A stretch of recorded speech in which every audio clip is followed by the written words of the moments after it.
maybe even Billy May.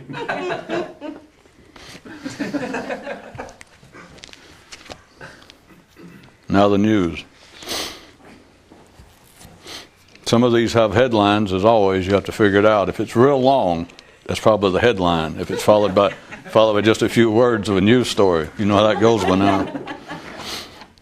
How clouds, even in their mystical hungers, fail to recognize their origin. If all life arises from the sea, then our bodies are the local oceans. How thought, even in its attempts at self-study, fails to hit the mark. Nothing is a terrible thing to waste if you're unaware it's being wasted. After dark, when the activities of the nocturnal population in his backyard would be such as to disturb his sleep, one man would stick his head out a window and shout, "Shoo, creatures!" And one night a neighbor, still up, heard it, repeated and pondered to himself, "Creatures who live in a shoe?" Some seek allegorical secrets in words. Some try to extract worded secrets from allegories. But only a very few ever get past these two wholesale and retail outlets and go directly to the source. Shoo, creatures, away with you, you routine buyers of thinking.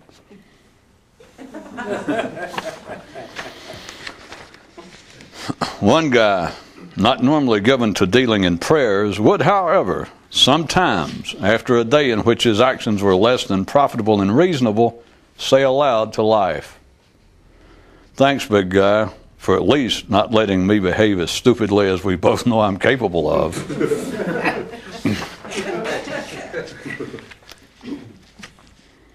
After observing how his attention was controlled by his thinking, one man had this to say, "I have somehow gotten this wad of something or other lodged in my head, and whatever it's composed of, its magnetic attraction is unparalleled." To a more conscious man, things of different types do not meet on the field of combat, but on a field of meeting. As regards the different interests of thinking and knowing, it would not be unfounded to imagine, for instance, that if minnows could think, they would think themselves to be whales. One day a boy said to his father, "Over the years I've gotten the impression that you do not have a high regard for talk, but I have also noticed that all of our better-known public figures and leaders engage much therein. What do you have to say to that?" "I rest my case," he replied.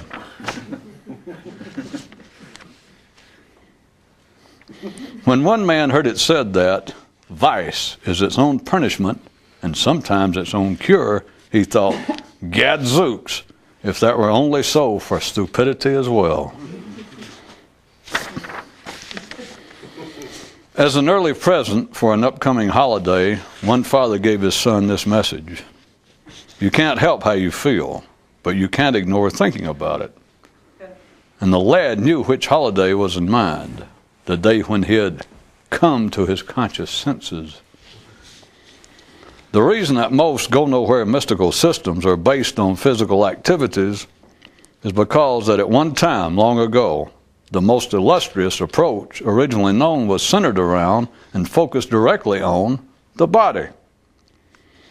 The ultimate goal, I know, seems far removed, yet awakening is not unlike some cosmic orgasm, some infinitely satisfying meal, an indescribable time spent in a transcendental gem.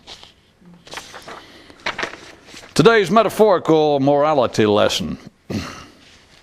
If an ordinary man gets drunk and falls down, he's to be forgiven. If one of the few does so, he is not. And aren't we all glad that I said this was a metaphorical lesson, even if we aren't sure in this instance exactly what that infers? No, that's all right. Who cares? We're still just glad it was called that. Upon pondering the presented distinctions as per his personal perception, one man so mused, if then thinking is verbose and knowing non-verbal, even if you got in the latter state, how would you be aware of it? After coming up with this, he at first looked puzzled and disturbed, but after more moments of reflection thereon, his countenance suddenly took on the appearance of a man pleased, one much satisfied with some secret discovery. Note, thinking, when it is unable to reach a certain internal destination, is not above gleefully grasping to proffered denials that such a place exists. This is the other side of its talent in the external world, to conceive of things that have never been and bring them into being. That which thinking says is so, and a man's consciousness accepts, thinking can likewise deny as so, and consciousness will also accept. Men have difficulty seeing this within themselves, but 'tis obvious when the matter is looked at as routinely occurs between two men. Only a few have the native interest to pursue this investigation directly into themselves, and the staying power to follow it relentlessly wheresoever it may go. Oh, P.S. Wheresoever it may go is not actually that far away. It's just on the other side of where your thinking is at every given instant. One correspondence offering for the day. Quoting, I am faster than a speeding bullet in my bed, able to leap over majestic mountains in my sleep, can divert the course of mighty rivers in my dreams, then awake to find drool on my pillow. End quote.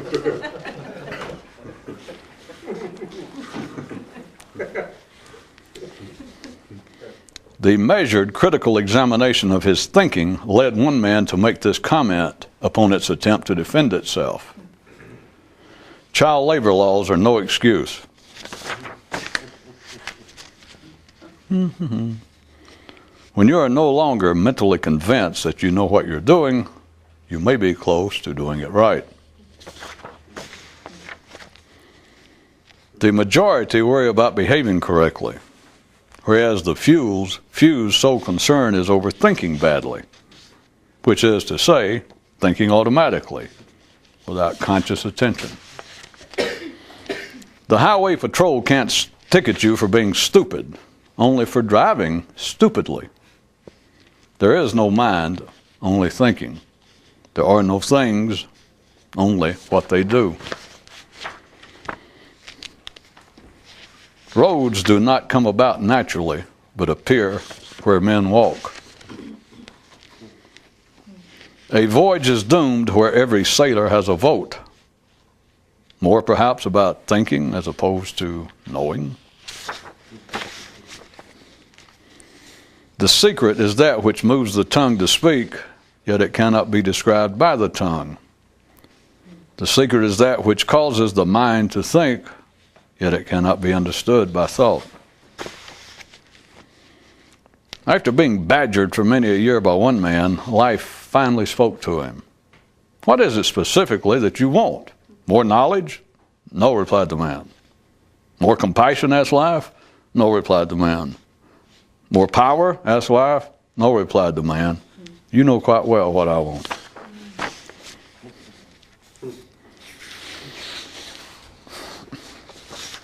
After running across the old axiom that says, an army of gazelles led by a lion is more formidable than an army of lions led by a gazelle, one man mused. And there's the real beauty of ancient wisdom, to me. Its potential to yield up much more than even its own words imagine. For here, I hear not merely talk of lions and gazelles, but rather of the magnificence of having knowing taking precedence over thinking. On the subject, one man mused, thinking, yeah, it is mildly interesting for the first couple of thousand times.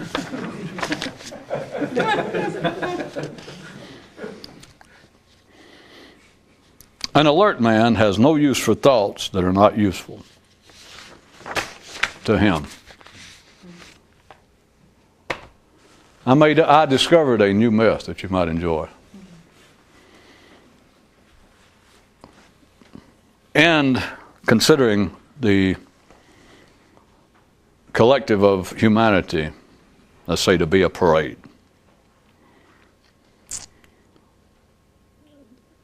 It is said that the mass of the parade, the majority of humanity, has an unknown leader, a spokesman, kind of a type of drum major, I guess, that no one sees or recognizes. And the few who find themselves born interested in such as this have likewise an unrecognized, invisible spokesperson. And that once every 34 years, or 68, or 78 it is, really. But once every 34 years, they get together in some unknown, invisible location, and they chat up about what's going on. As you might or might not suspect, their conversations throughout the last several thousand years have not varied that much from time to time. It's always on basically the same subject. According to this myth, after their most recent get-together,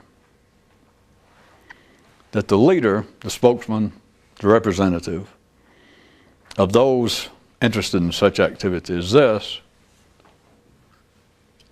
left, and it's been, by the way, you understand, the same spokespeople, the same representatives all these years, so that these two representatives have the collective experience of these thousands of years. But it said that after the last such meeting, the representative of the few interested in such as this left the meeting, and for the first, well, in a new way, clearly saw a certain rhetorical question that he asked himself. Wait a minute, let me change the myth. While they were still talking, just before they were going to split up, I like this better. During their last meeting, after they were about to split up, the representative of those incidents such as this, the frontier fringes of the parade, they discussed and chatted up the basic subject, as they always do. Circumstances seem to change, terminology changes, and so from time to time their conversations have the patina of newness to them, although the two people recognize that they do not, that the subject is still the same. But this last time, they had sort of chatted the subject up. Tacitly, they both realized they were about to go their separate ways until the next 34 years, or 78. And the representative for those incidents such as this, after a few moments of silence, though, turned to his counterpart and said, why is it, it just struck me, he said, why is it that the majority of humanity, the ones you represent, why is it that they cannot be told, rewrite again? He said, what is the worst thing that you could tell the majority of humanity? What is the worst thing that we could tell the group you represent?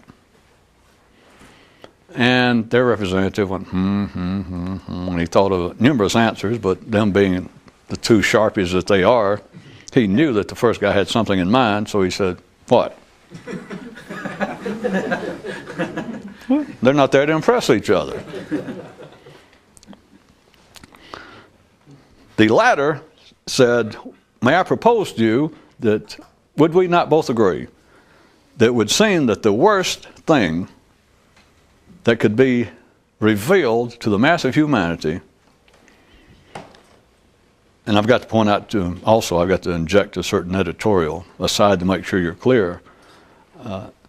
They are speaking, or this man is speaking speculatively, theoretically. He's not saying it's true or false, okay? Okay, all right. I feel a lot better already, don't you? And good night. He said, well, the worst thing that could be told them, if it were true, I imagine would be to tell humanity, to reveal to them, which is a much more serious project than tell them, is to reveal to them that they are captive, that they live in a, for all constructive purposes, since one of them had a background in the law, for all constructive purposes, that they live in a totally mechanical universe. And the guy representing the mass of humanity, which is their kind of way of saying, about like it is in Brooklyn, that, I mean, you know, can't argue with that. They were silent a few more seconds. Then the representative of those instances such as this said, well, it just struck me, though, in a particular way, that if we both agreed that from their view, not our view, we're just speaking theoretically, but from their view, would that not be the worst thing that could be revealed to them? Now, we've already agreed to that. From their view, that you agree that that's probably the worst. But it just strikes me, during this conversation, this rhetorical question. Even if that be true, why can they not be told that, and, the and is very important, and then quotation marks, sort of hear it. Sort of hear it. Why can't that be? And before the first guy could really think about it and answer him if he was planned to, the latter guy answered it for them. He said, why can't they be told, can't that be revealed and them sort of hear it? Question mark, exclamation mark, dash. Because they'd still gone just like before. How many times am I going to have to tell it? If that were true, well, let's start with the first thing the guy said in the myth. That he asked his counterpart, and those of you who are given to trying to make more out of this, trying to break the code in which this is presented, that rather than look at two figures, you can look at it as operating within your own consciousness. That there's one part of your consciousness that could ask such a question, could entertain such questions, could be seen as a representative of the isolated, the minority, the damn near non-existent aspects of the human mind, the human brain at the collective level presently. It's always presently, whether we're talking now or 4,000 years ago. And the other representative being the common collective thinking of common collective men. The sane, routine, dominant, at any given time, detailing of what constitutes reality. There is such a conversation going on, and people such as interested in this, there is such a conversation going on continually. Well, I say continually. When you're at your best, that at least that conversation is going on, whether it's seen as such as or not. And so the question that you could ask your own thinking, your own consciousness, would what be the worst thing to my ordinary state of consciousness that could be revealed? To dismiss the obvious for the children in the crowd, you could say that the most disturbing thing can be revealed to man is the knowledge of his own death. I usually throw that in to dismiss it, but from one view, you should be getting on another level sophisticated enough, it's no great deal, but to recognize that even that is a specious comment, because knowledge of one's death really has no bearing on anything. That has been used so long, and even I bring it up just to dismiss it in my introduction oftentimes to my preface to whatever I'm going to say. But the knowledge of one's death, it sounds so strong to the mind, it means nothing. And not going to stand here tonight and make a point of that. It means nothing on this basis. If you couldn't think, there is no such thing anyway. There's still death. But to say, well, yeah, but it's the knowledge of death beforehand. That's what puts the fear of God, or that's what puts fear, or that's what changes the way that one lives. You're nuts. I know that poets and philosophers and theologians for years have said that, and it's accepted as fact. That any sane, civilized, reasonable, intelligent person, having knowledge in a singular manner on this planet, no other creature does, but that man in advance has knowledge of his death, shapes him, influences him to his very core. Bullshit.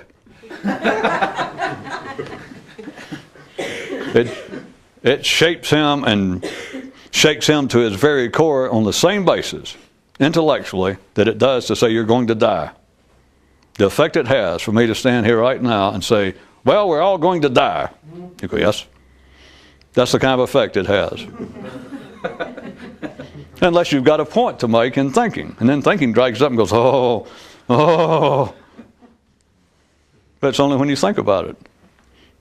And I mean, you have to be, when I say think about it, there has to be an emotional basis of it. That is, you must be spitting up blood yourself, or be informed that one of your children, your mother, a good friend, is spitting up blood. It's only then that, but after that, doesn't matter. So, anyone who takes that too seriously, and that the comment really has no pertinence to death, is always a reference to the limitations, the illusionary reality of thinking. Because it's only thinking that says the knowledge of one's death has a great effect on a man. Does it affect the body? Nope. Does it affect the way you live? Nope. Other than those, as I said, these specific circumstances, such as you woke up this morning spitting blood. You found out you had simply bit your lip in the middle of the night. That's the end of that. You were disturbed over your thinking suddenly perceived the importance of knowing that one shall die. Honey, I'm dying. You just bit your lip. Oh, damn, you're right. Well, screw that. That's the end of that. The man was already on the verge of thinking about perhaps calling the rabbi or priest and ask for a personal appointment until he realized he just bit his lip in his sleep. So we've dismissed that.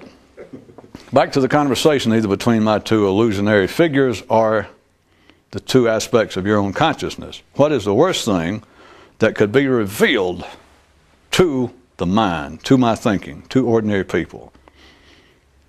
If it were true, remember this is just theoretical, but if it were true, what would be the worst possible thing? Now I could have dragged this out with ordinary people. I could give everybody a small challenge. As other than the idea that the knowledge of death is horrific, I could ask ordinary people, what would you say?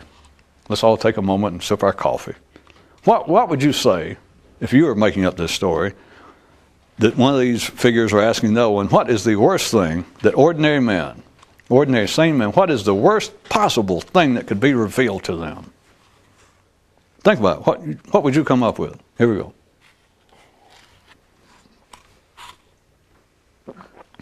No, and don't do something cheap like have a tax audit every day of your life.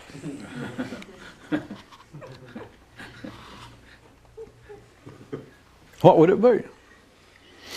Again, remember, we're not talking about the body. We're talking about that which is indicative or limited to thinking. Because the body doesn't fear anything. The body has no knowledge of the future at the verbal level. It has no meaning to the body, if we're going to divide the two for the sake of this. So we're talking about what could be transported, so-called information, knowledge of some kind. What can be transferred one person to another to say such and such has happened, such and such is true, such and such are the conditions, such and such may be the conditions. What is the worst possible piece of information, were it true, that could be delivered to the human mind? Remember, the human body, there's nothing to be delivered. It does not accept, not only CODs, it doesn't accept things already postpaid. Well, unless it can sleep on it, eat it, or screw it. But the body does not accept unsolicited It does not answer the door. It does not take packages nor letters. So what is the worst possible information that could be delivered to thinking? I submit to you, if you consider it a second, the worst possible thing, now to thinking, remember, we're disregarding death and illness and all that. To thinking, the one thing that makes man singular, one thing that puts man in the position of paramount importance on this planet. We may not die from the burnout of the sun, friends. It may be through excessive alliteration. It just struck me. I don't know.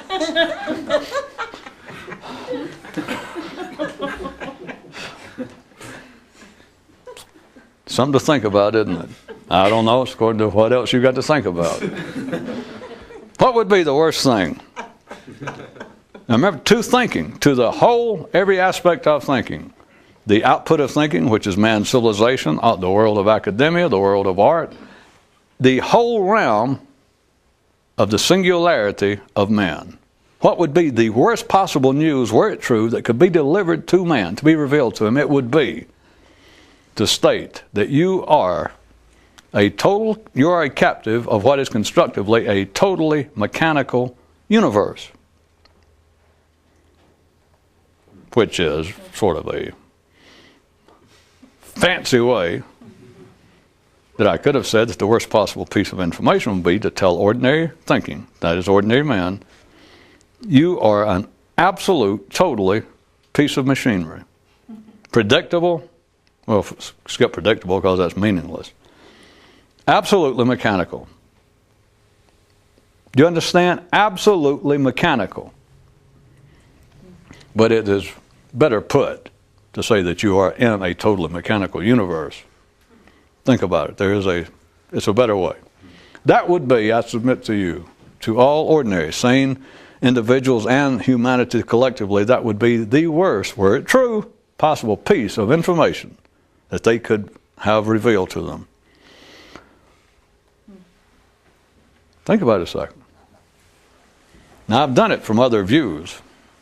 For those of you that can't recall, oftentimes I will point out in another way that if men did not chase dreams, even dreams that may be apparently incapable of capture, if men did not attack foes seemingly undefeatable, if men did not have their own allegorical wild goose living up in the attic, a dream of something to do, some reason to get up every day, besides just getting a paycheck, but some reason to get up.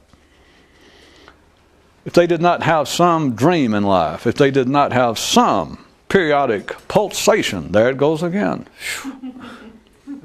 flowing through their nervous system at the thinking end of dreams that they may pursue, that they're trying to pursue, or in retrospect, once you pass the allegorical halfway point of your race, then most people begin to look back and go, well, it's a shame I didn't do so-and-so, which is the same thing to the mind. It doesn't matter. The ways I put it before, in other words, where it's usually I might have been putting it in this way of saying that you got no business, even if you had some suspicion that people were attempting the impossible. If you knew somebody, if you had a friend, you had a son, daughter, your own mother, but anybody that you cared for at all. Of course, if you know anything about life, if you had occasion to a stranger, you would treat them the same way. That is, that somebody comes to you, make it apparently more personable. You had a son or daughter that at some younger age was telling you that their great desire in life was to be a musician. And let's say that you had some ear for music and you heard them play or sing and you thought, this child will never make a living playing. But they're at such an age that they're all excited about it. I assume, forget Dr. Spock or anybody else, I'm just talking to someone who has some intelligence about the way life's arranged. You would certainly, without any hesitation as far as they could tell, you would encourage, oh, that is, carry on. You have my blessing. Oh, I like that. All right? You certainly would not, well, let me continue on that basis. I assume that everyone can see that, and it's not from any moralistic basis, no spiritual basis. Just it's on the basis that you would not be doing the child or any other human, it doesn't have to be a child, I'm just trying to make an extreme example, you're doing no other human any service by trying to shoot their wild duck, by step on their dreams. That's the way I've normally presented it before, to say that, you know, if people did not have that, ordinary people, they could not go on, that the world would begin to crumble. Sometimes I've done the overblown statement. I'd say that if you had the power to do that, if it were true, and you could see it, and you told everybody else in the world in some way, you could stand up to the world and announce, hey, you people are living in a dream. You're chasing things all the way from believing that you're talented to believing in gods extrinsic to this system.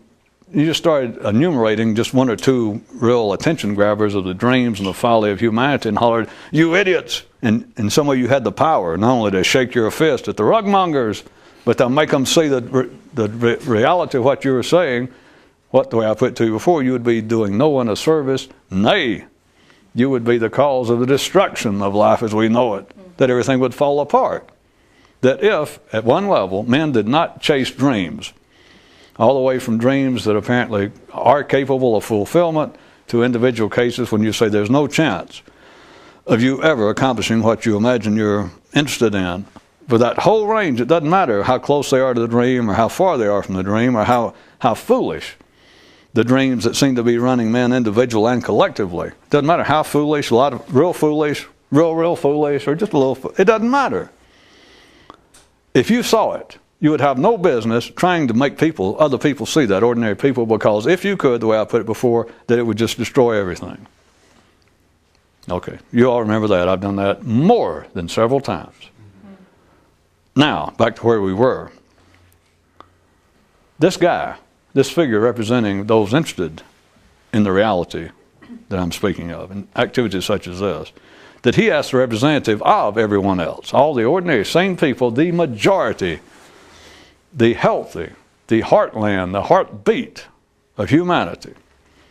He asked their representative, after rhetorically answering his own question, that would not the worst thing that we could reveal, that could be revealed to your guys, would be that they are not free-willed, freely conscious, intellectually unfettered creatures, but are in fact, from top to bottom, not only physically speaking, which is not that hard to get people to comprehend, but he said, what if it were true and we could announce to them that not only physically are you absolutely, if you're sane and ordinary and healthy at all, you're just a creature.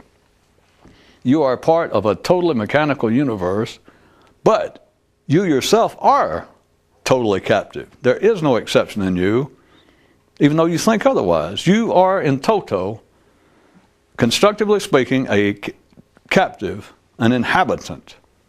I don't mean captive in some negative sense. That's the way it would strike them, is why I put it that way. But you are an inhabitant of a totally mechanical universe. And so he says the first one, what if that were true, and we told it, and that was revealed to man, what would be the problem? Because he answered his own question. He said, because they would go on just as they are now.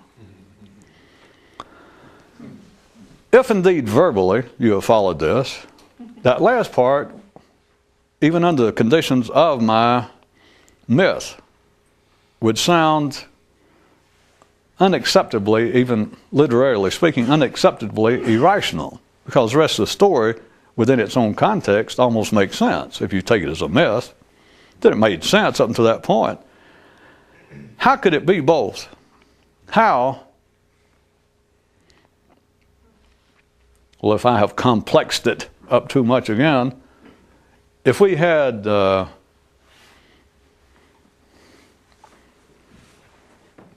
mink ranch somewhere, and all these little mink, they're captive. We got big high fences. We got all kinds of very serious signs that say no mink past this point, where they know we're serious. At any rate, if we had this mink farm, let's say it was thousands of acres, and mink, as far as based on my expertise of zoology, I think that their normal range is only like an acre. But let's say we had all these mink and we had billions of acres fenced in, but they never roam far enough to know it. In other words, they are captives and they do not know it. They think they're free. And if you ask them, are you free? They have never run across a fence. As far as they're concerned, they go anywhere they want to. And they go, well, sure, we're free. Once you made them understand what freedom meant. Is there anything, is there places that you cannot go? Nope. You can go anywhere you want. Yep. And you said, you are wrong. You are a captive and you don't know it. If that was the case, which it could be, imagine it, that's not that far removed. You could have humans. I was just trying to give you a fable to give those whose minds still, to be polite, are of a genteel bent, to be more truthful. You're weak. You got sissy minds. Which is why fables sound good to imagine, well, he's talking about beavers and hippos. He's not talking about me. Okay. But you do know you could have humans. It's not impossible, literally. You could have a group of humans in an area, and they could be captive and not know it. Under all, anyway, you can make up your own story. It could be possible. It's not a dream. That they could actually be captive. They could be on an island. Well, you make up, surely you can. I have to make up every goddamn story in the world for you. But you could have reasonable humans under physical conditions that they could be captives and never know it. Okay. So back to mine, to make it easier with the mink, and you go back and told the mink are humans, and you told them, you go, you guys are, you think you're free. Yeah? You're not. They go, well, that makes no sense. You go, trust me. I've been up in an airplane somewhere. I've been up high, I've been looked down, or I've got information. I know that you guys are actually captive. If you went far enough, you'd find it out. You've never gone far enough. But you are captive. All right, if they don't know, it doesn't matter. But what if you could reveal that information to them, and in some way, they had to hear it? It was like ordinary thinking always likes to believe that there's certain words and information that intrinsically carries the truth. That was one of the most, right after Adam got loose and got his thinking cap on, was out by himself, that had to be, at the ordinary level, probably the first or second greatest thought ever had by man. But they, notice this, they couldn't think about it a second time or else it begins to crumble. But goddamn, on the surface of it, it sounds like the mother of all admirable, philosophical, inspiring, self-referential, self-praising comment man could ever make about himself. Everybody take a bow. So if you could tell these people, these mink or these humans that are in captivity and do not know it, that in some way that the truth had its own indigenous, irresistible ring to it, I still got to compliment the first mind that thought of that. But you understand, it's a beautiful thought, but it's also the beautiful, original, misleading thought. Because if you believe that, then you think, well, all I got to do then to answer all questions, to satisfy all my hunger, no matter how transcendental it may seem, it can be answered in words. And thus from there you got the idea of secret knowledge, a secret book, a secret word. That words themselves, or especially special words, have intrinsic power. It's just I hadn't found it yet. Isn't that interesting? Yes, but we're working on it. Especially, say, the mystics, the public mystics and the occultists. And you say, well, how long have you been working on it? Well, 4,000 or 5,000 years. And you're convinced that there's certain words or a word that has intrinsic, that in itself has power to change, to transform. Oh yes, no doubt about it. And you think, and you admit you've been working on it 5,000 years. Has anybody ever considered, looking in the dictionary and read every word in your local dictionary until you come to it? Occultists, just as a group, are pretty short on appreciation of sarcastic humor when it seems to point toward what they call, God forbid I should say it, the truth. I don't see anything funny about that. Back to the main course. But if in some way you could tell these men, or these mink, that you are indeed, contrary to what you believe, you are captive. You just haven't gone far enough, but you are absolute captive. It's not a theory. I'm up here, I'm looking down, I can see it, or I've seen the information, I've seen the plan, or I've been on an airplane, and I've looked down, and you guys are fenced in.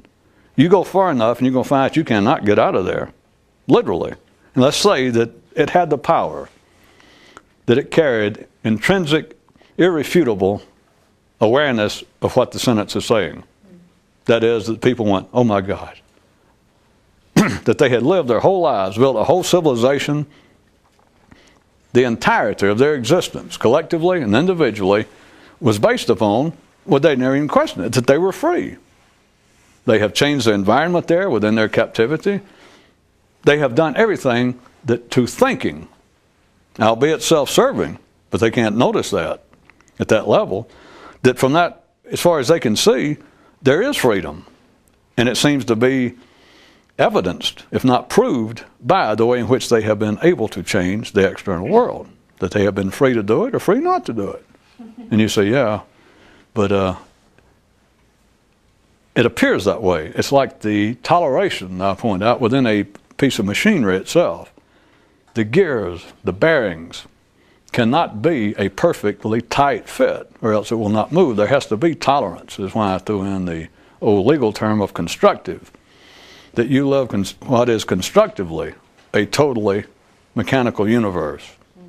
There is at least the toleration this much that I can stand here and say that. Or for those of you who are good, I can stand here and say that and then say it's not true. If you call that freedom. Freedom to do that, or freedom to go. If you told the creatures, I have been up, we've flown around, you're like on an island. You just don't know it, let's put it that way. And it's fenced, but it's an island. You get to a certain point, you're going to find you are absolutely captive. You've just never been there, none of you. And it carried, in some way, the ability to make them aware that the truth of the sentence was an objective reality, and the sentence itself, the subjective conveyance of the reality carried within itself, an irrefutable reality of the reality. They had to hear the truth of it. What would happen? All right, at first you would think, your thinking would think, and the representative of humanity would think, that that would be exactly what I had put in warnings before, just for rhetorical purposes, metaphorical purposes, that would, in fact, bring about the very thing that I warned against. That it would crush the creatures. All wild animals. How about back to mink? If you like that better than humans. We all know by now the adverse effects, sometimes damn near mortally fatal effects that captivity can have on wild creatures. It always, unless they are bred long enough under the conditions, but captivity always immediately, initially affects the fertility. Captivity can almost bring to an end a line of creatures. Whether you ever thought about it or not, that's a known fact with no mystical connotations among zoologists and biologists. That many creatures, until they, and some of them do not even seem that inclined to become acclimated to it, but being taken from their form of freedom and put in captivity, that is in zoos, that they have a difficult time, sometimes damn near impossible, of getting them to breed, being fertile, etc. They don't care for it until they become accustomed to it, if they can. So even the mink in my story, there they were just minking it up, the great mink civilization, and you announce to them, you guys are living in a prison.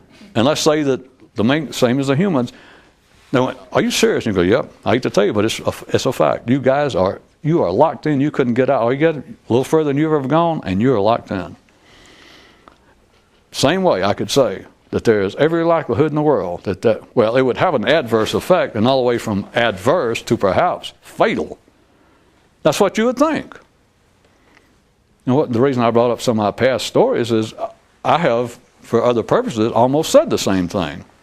Or could be interpreted of having said the same thing. Just think what a blow that would be. If it were true, of course, this is all theory. Think what a blow it would be to take away someone's dream, just for the sake of making them realize your dream is a dream.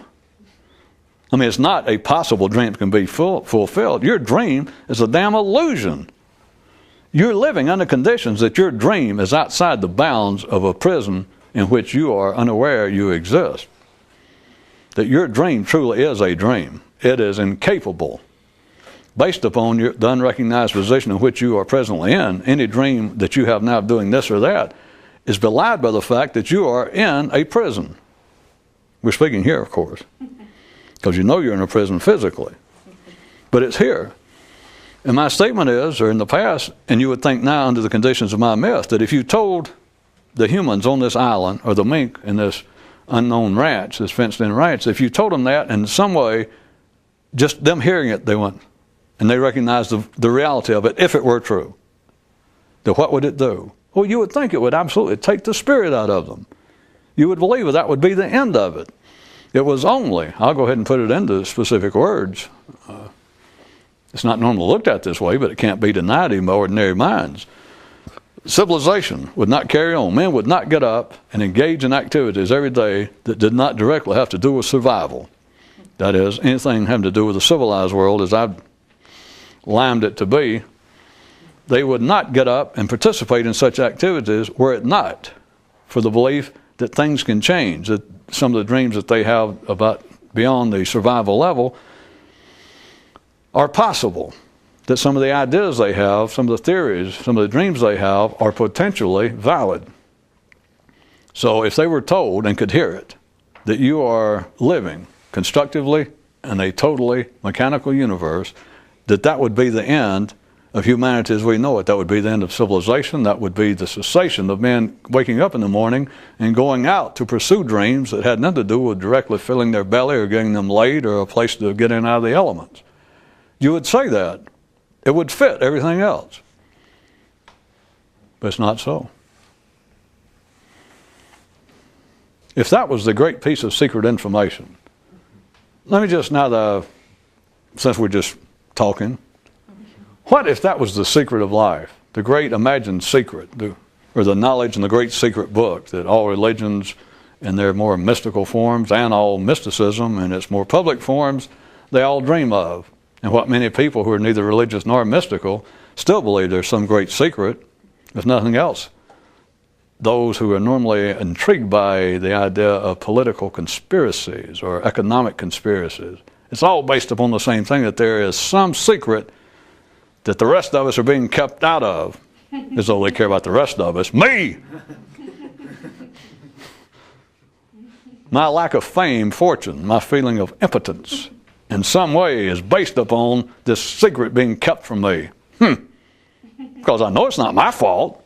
I mean, it's talented and is basically good looking and insightful and, did I say intelligent? Yeah, and kind of talented, if I'd had time to pursue it. Did I say intelligent? Yeah, intelligent.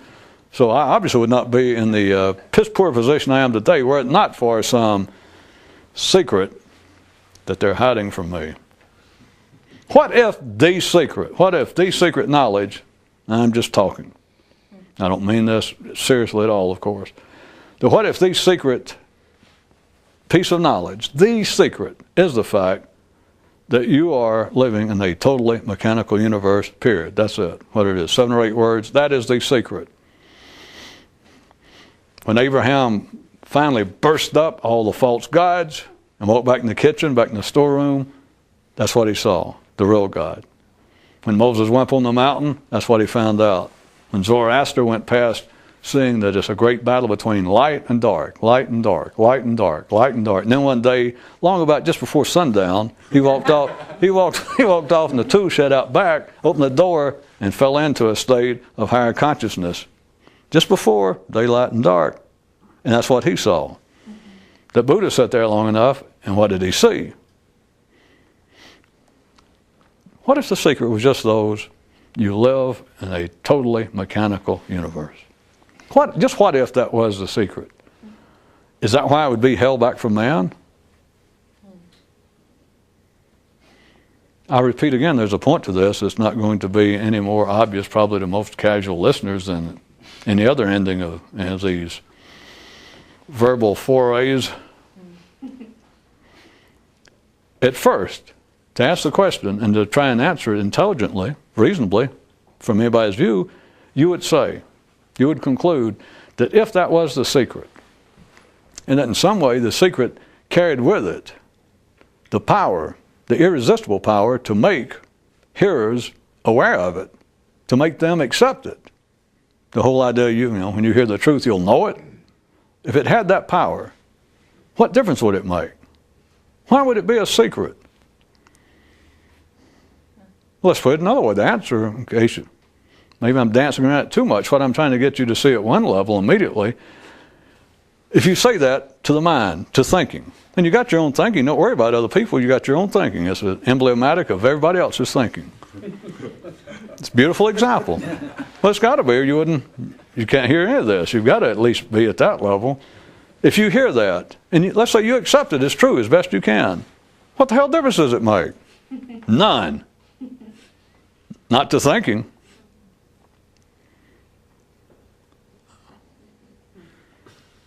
Not without some cause do I fear that I have not rubbed this deeply enough into your pores.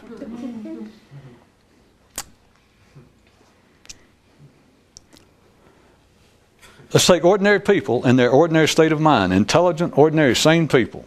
And for some reason, we got them hooked on listening to a speech such as this.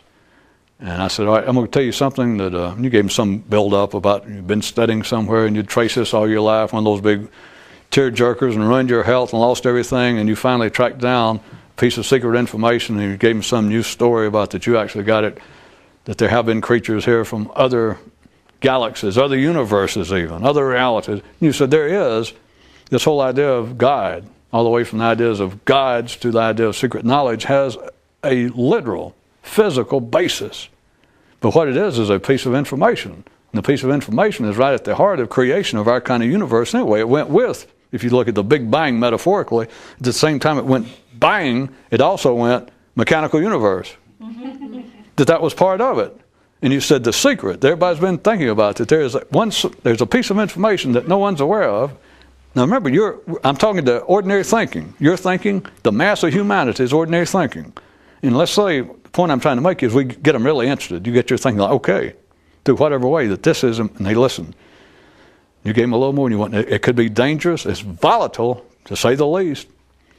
And it could even be dangerous. Are you sure you want it? Yeah, yeah. And you build them up. Yeah, yeah, yeah. Are you sure? Yeah, yeah, yeah. Come on, beg me. Yeah, yeah, yeah. You go, all right. You are living in a totally mechanical universe. You are an inhabitant. You are a captive of a totally mechanical universe.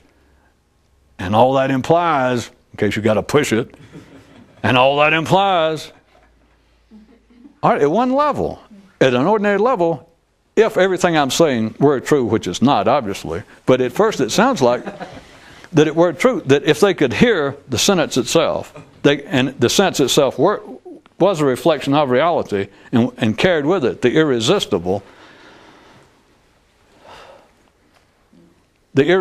awareness that made the listener, whoever heard it, made them instantly aware of its validity, if that were true, then would that not shake at least that person to their very core? No! And yet everything tells you yes. If it were true, and it was a kind of piece of knowledge that someone who heard it had no power to resist, that it carried with it the old belief of intrinsic power of certain words or certain knowledge, and that it hit them irresistibly. That's a fact, Jack. No way out. Would that not change their whole life? Not in the least.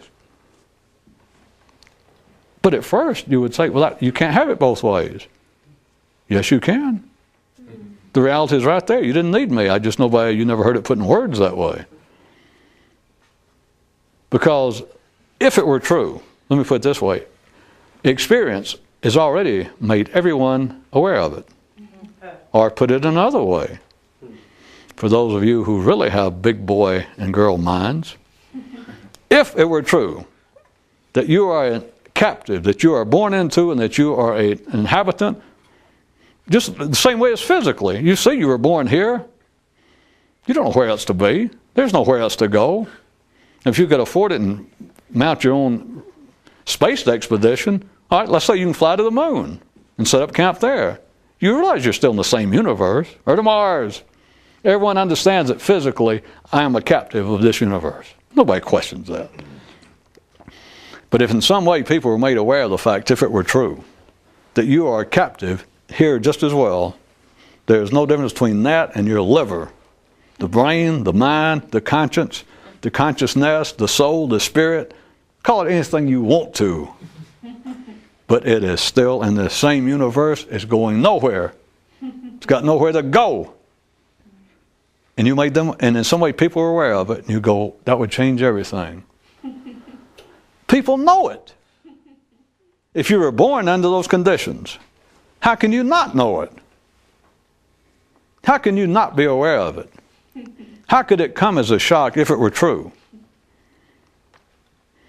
You were born here, and if you're born here, and there's nowhere else to be but here, nowhere to go but here, no escape from here, that you're here. That's it. Then if you're born here, how can you not know that? Or put another way, how can it come as a surprise? How can it be detrimental? How can it be upsetting? Truth is, it can be none of those. It can be one thing for a few people, liberating.